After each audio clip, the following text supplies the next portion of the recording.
Kota-kota di dunia menghasilkan sampah plastik hingga 1,3 miliar ton setiap tahun.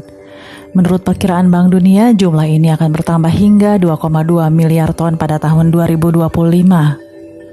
Sebuah studi yang dilakukan oleh kelompok kerja ilmiah di Pusat Nasional UC Santa Barbara menunjukkan bahwa 8 juta metrik ton sampah plastik mencemari lautan setiap tahun. Di Laut Lombok, Bali, dan Nusa Tenggara, sampah berserakan di pinggir pantai dan mengapung di lautan.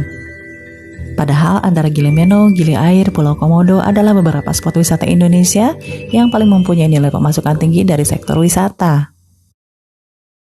Plastik adalah elemen yang sulit untuk diurai oleh tanah, butuh waktu antara 100 hingga 500 tahun untuk mengurai elemen ini. Tanpa disadari, jika kita berhenti untuk peduli, maka kita sendiri akan dirugikan, karena pencemaran sampah plastik turut mempengaruhi organisme terkecil di dunia seperti plankton.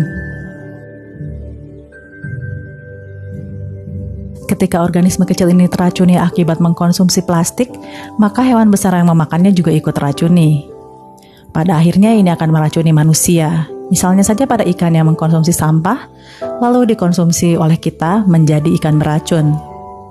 Tak hanya ikan, hewan apapun yang mengkonsumsi sampah plastik dalam bangkai plastik ini masih akan ada dan mencemari binatang lain yang memakan binatang ini juga. Plastik juga mengurangi kesuburan tanah. Tanaman apapun yang tumbuh di ladang yang pernah dicemari oleh plastik tidak membuat hasil buahnya berkualitas baik untuk dikonsumsi.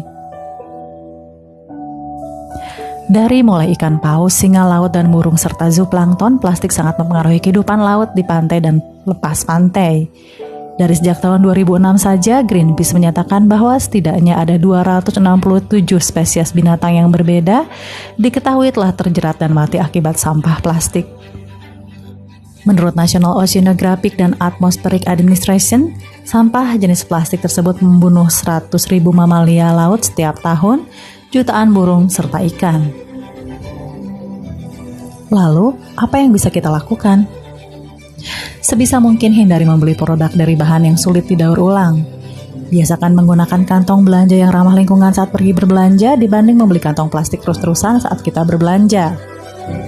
Menggunakan bak sampah untuk membuang botol air plastik, wadah makanan, dan bahan plastik lainnya dipisahkan dengan sampah yang bisa didaur ulang. Hindari membuang sampah dari plastik di ruang terbuka, tempat umum, saluran air, sungai, pantai, laut, atau tempat yang akan berpotensi mencemari sumber daya alam lainnya.